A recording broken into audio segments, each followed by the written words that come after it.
about, it's more about the Prime Minister. He's arrived in China. He's not meeting Xi Jinping, the authoritarian dictator, king, emperor and murderer and slave keeper, Xi Jinping. But apparently it's all going to be laughs and loves, and they're going to have a great time together when they meet tomorrow.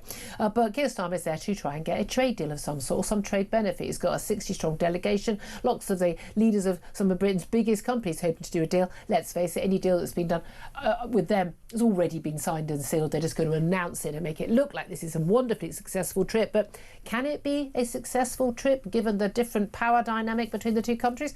Well, let's ask Dr Alan Mendoza. He's Executive Director of the Henry Jackson Society. He's also Reform UK's Chief Advisor on Global Affairs. Alan, thank you very much for joining us.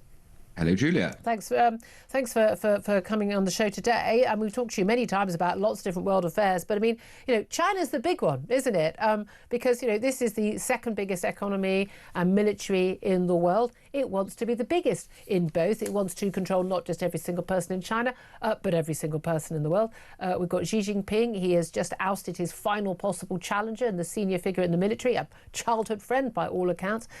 He is, you could argue, because he doesn't have to bother with the silly thing called democracy, the most powerful man in the world. What are the chances that Keir Starmer, who couldn't negotiate the price of a Mars bar, is going to get a good deal out of him? Well, it depends what you call a good deal. I mean, it's possible to get money out of China, of course, in terms of investment. But the problem is, what are the industries the Chinese, might want to invest in? And if they are industries that are relevant to our critical national security infrastructure, and we are giving, once again, away the crown jewels of our national defence to a hostile power, then that isn't a good deal, no matter what money he gets from the Chinese in response to this. So, look, we can trade with China, Julia, that's fine, and we should trade with China, of course, because we are a trading nation. But we shouldn't trade with China in areas that might compromise homeland security. Yeah. That, to me, is where the line is going to be drawn as to whether there is a good deal here or a bad deal. And were those plans, weren't there, under the Tories, to let Huawei be involved in the 5G network? That got scuppered, thankfully. China involved in our nuclear power stations being constructed. Luckily, we don't really get around to building those, so that kind of idea got thrown out of the way. But we just, handed over a big piece of prime London land to the Chinese embassy. They want to build a super mega embassy right over these majorly important, vital communication cables into the city. Big question marks about that, but big question marks, of course, about anything that China's going to do for us when their main aim is to sell us more of the stuff that they make and with very little intention of buying anything of ours. Well, again, that's the other part about trade deals. You want some reciprocity in this as well. You want to see that your industries, your businesses are going to get a fair shake in the Chinese market. And that the Chinese have had a terrible record in. Of course, they are protectionist. All this talk about free trade only works one way. It's free trade into us, but never into China in quite the same approach. So, what's the Prime Minister going to say about that? What's he going to do about that? What's he going to do about some of the, some of the other problems we have with China, such as their spying on us, espionage, the sanctioning of MPs, the Jimmy Lai case in Hong Kong, the Uyghurs? Are any of those going to get a mention? We don't know. Well, I think it's realistic they will get a mention, but there's a question of whether the Prime Minister goes through the motions, as every foreign visitor has to do about these human rights things. You go through the motions, the Chinese know you're going through the motions, and then when you're asked by the reporters, did you bring up the case of the British Hong Kong national Jimmy Lai being held in solitary confinement for 5 years simply for and facing the rest of his life behind bars at a very old age, simply for campaigning for freedom in Hong Kong? Yes, I did. There you go, done, job done. But the reality is they can bring these things up in a way where they don't really offend the Chinese and it doesn't really take up much time.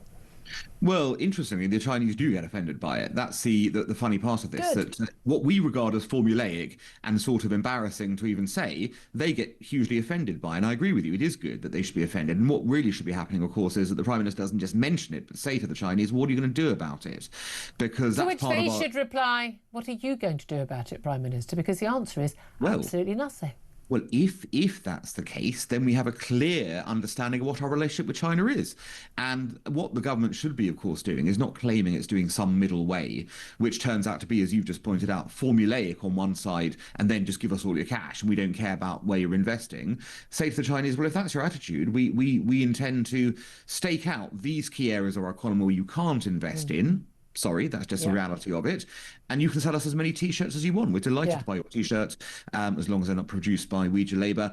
Let's go on that basis. Yeah, I mean, again, the reality is, I mean, our entire economic policy is completely ruined by the net zero policy, which is entirely predicated on getting solar panels, wind turbines, electric vehicles, all that made in China, all of which are made either by slave labour and or using coal-fired powered factories. I mean, you couldn't make this stuff up. It's so disjointed and not thought through. But they don't seem to care about that.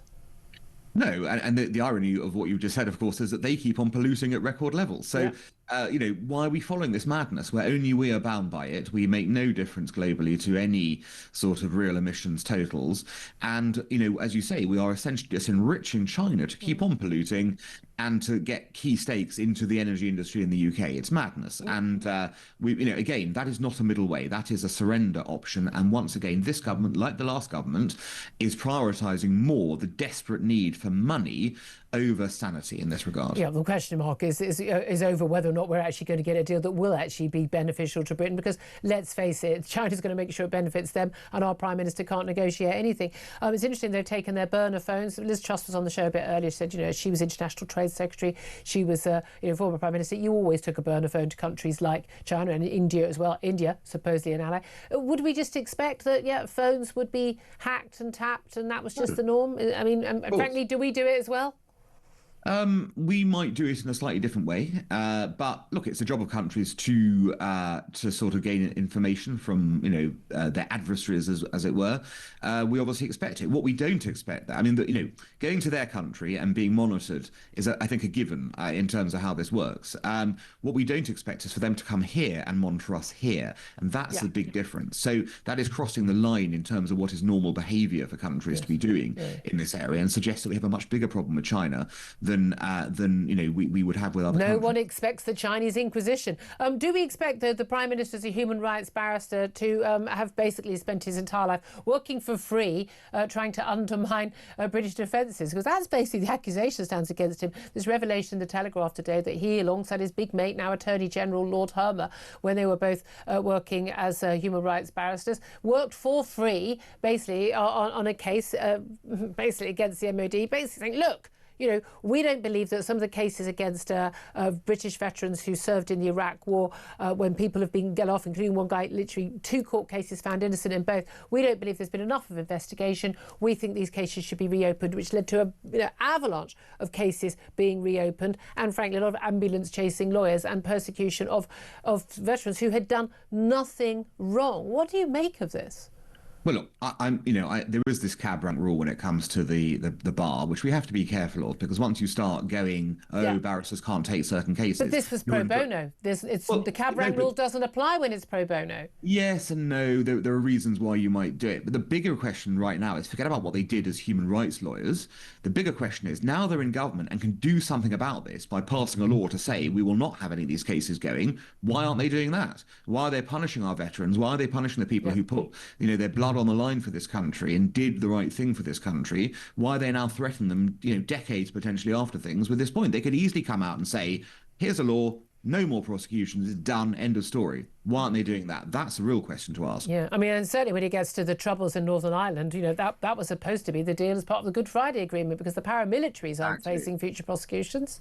Exactly. So they could even be going on their favourite story, which is we are following international treaties. Well, they're not, because they're refusing to allow, that treaty to be respected in this regard. So it is shocking and shameful, and that does suggest that there might be something more to their previous ideas in this regard than simply following some code of the bar. Talking of shocking and shameful, did you manage to notice the BBC reports, and they've done an apology for this, not a surprise, on Holocaust Memorial Day yesterday, where the script that given to newsreaders, news presenters throughout the day talked about this was, of course, this is remembering the 6 million people murdered by the Nazi regime over 80 years ago. Again and again, they kept referring to the 6 million people. Of course, more than 6 million people died in the Holocaust in those camps. Other people were also killed, but the 6 million number refers to Jews specifically targeted in the Holocaust.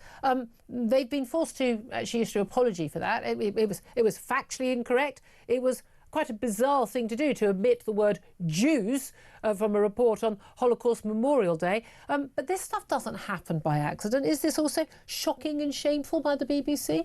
Well, of course it is, because and this is not the first time it's happened on news channels either. I think ITN had a problem last year in the same way with this. What it unfortunately shows you, Julia, is that key institutions, wish to strip out the real context of events and turn it into something much more fluffy and universalist. The reality is the Holocaust was a unique crime perpetuated against the Jewish people in an industrialized mass murder focus, whether that was by bullets or by gas chambers, but it was happening through a racial theory. That's never happened before. It hasn't happened since in that way.